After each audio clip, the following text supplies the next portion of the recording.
திமுக களத்துல தைரியம் கிடையாது அவங்களுக்குலாம். நம்மள களத்துல நேரடியா சந்திக்கிறதுக்கு தைரியம் கிடையாது. கோழை அவங்க. இப்படி சூழ்ச்சி செய்துதான் நமக்குள்ள ஒரு குழப்பம் உருவாக்கி அதுல குளிர் காயணும்னு பார்த்துட்டு இருக்கிறா. அது எடுபட போறது கிடையாது. உங்களுக்கு தெரியும், என்னை பத்தி தெரியும்.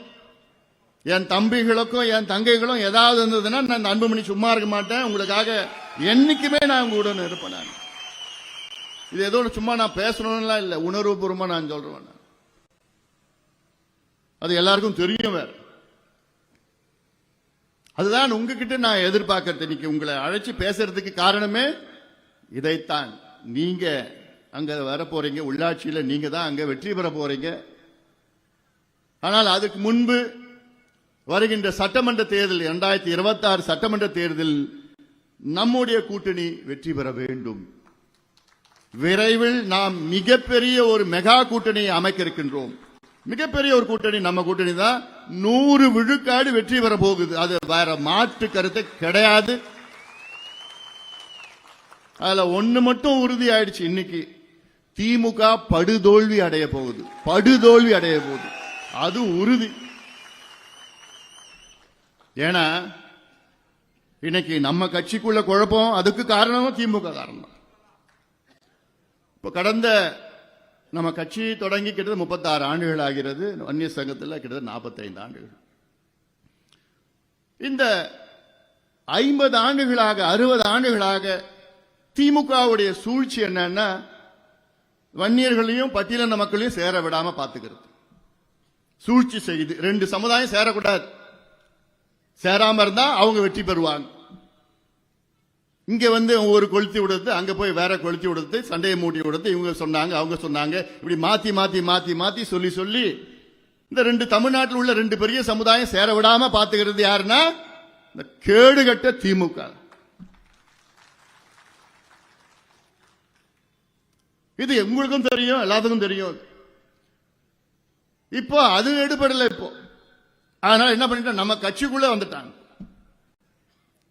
நம்ம கட்சிக்குள்ள குழப்பம் பண்ணணும், நம்ம கட்சியை பலவீனப்படுத்தணும், குழப்பம் உள்ளக்குள்ள குழப்பம் பண்ணணும்னு சரியா கைகூலிகள் வச்சிருக்கிறான் திமுக காரன்.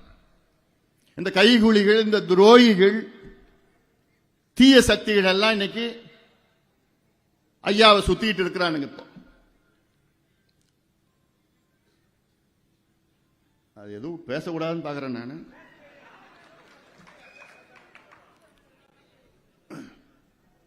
ஏன்னா இப்ப காலையில இருந்து பேசிட்டு இருக்கிறோம். திமுகவுடைய ஊழல்கள், திமுகவுடைய பிரச்சனைகள், திமுகவுடைய மோசமான ஆட்சியை பத்தி நம்ம பேசுறோமா? நமக்குள்ளே அவங்க இப்படி பண்ணிட்டாங்க, அவங்க கோர்ட்டுக்கு போனாங்க, இங்க இப்படி பண்ணிட்டாங்க, குழப்பம் பண்ணிட்டாங்க, அப்படி போய் இப்படி பண்ணிட்டாங்க, இப்படி பண்ணிட்டாங்க, நமக்குள்ளே பேசிட்டு இருக்கிறோம். இதைத்தான் அவன் எதிர்பார்க்கிறான். எதிர்பார்த்து நமக்குள்ள ஒரு குழப்பம் உருவாக்குறது தான் அவன் PhD பண்ணிருக்கிறான் திமுக காரன் இதுல. ஏன்னா திமுக களத்துல தைரியம் கிடையாது அவங்களுக்குலாம். நம்மள களத்துல நேரடியா சந்திக்கிறதுக்கு தைரியம் கிடையாது. கோழை அவங்க. இப்படி சூழ்ச்சி செய்துதான் நமக்குள்ள ஒரு குழப்பம் உருவாக்கி அதுல குளிர் காயணும்னு பார்த்துட்டு இருக்கிறா. அது எடுபட போறது கிடையாது. திமுக படுதோல்வி அடைய போது இந்த தேர்தல் படுதோல்வி அடைய போது. ஏன்னா நம்ம தான் இன்னைக்கு களத்துல இருக்கிறோம், தைரியமா சண்டை போட்டுட்டு இருக்கிறோம், திமுக பத்தி தைரியமா சொல்லிட்டு இருக்கிறோம், இது போன்ற புத்தகங்கள்லாம் தைரியமா போட்டு இருக்கிறோம். திமுகவை தினம் தினம் கிழிச்சிட்டு இருக்கிறோம். நம்ம கிழிக்கிறோம், அவங்க முகத்திலேயே கிழிச்சிட்டு இருக்கிறோம். அதை எதிர்கொள்ள முடியாது அவங்களால. அதனாலதான் இப்படி ஒரு சூழ்ச்சி பண்ணி நம்முடைய கட்சியினுடைய துரோகிகள். நானும் சரி இதுவும் கடந்து போகும், இதுவும் கடந்து போகும். நானும் எவ்வளவு தாங்கிட்டு இருக்கிறேன், எவ்வளவு அவமானங்கள் பட்டு இருக்கிறேன், எவ்வளவு அசிங்கப்பட்டு இருக்கிறேன், மன உளைச்சல், தூக்கம் இல்லாத நாட்கள். எதுக்கு நான் இவ்வளவு என் மனசுல சுமந்துட்டு இருக்கிறேன்? ஏன்? உங்களுக்காகத்தான், இந்த கட்சிக்காகத்தான், இந்த சமுதாயத்திற்காகத்தான். இவ்வளவு காலமா நானும் சரி இதுவும் கடந்து போகும், அமைதியா நம்ம மாட்டும் வேலையை பார்த்துட்டு போலாம். ஆனாலும் இன்னைக்கு ஐயா என்ன மாதிரி மனநிலையை வந்துட்டாரு, எந்த மனநிலையை கொண்டு வந்துட்டாங்க பார்த்துக்கீங்களா இந்த துரோகிகள்லாம். இந்த துரோகிகளை ஒரு பொழுதும் நான் மன்னிக்க போவது கிடையாது, ஒரு பொழுதும் நான் மன்னிக்க போவது கிடையாது.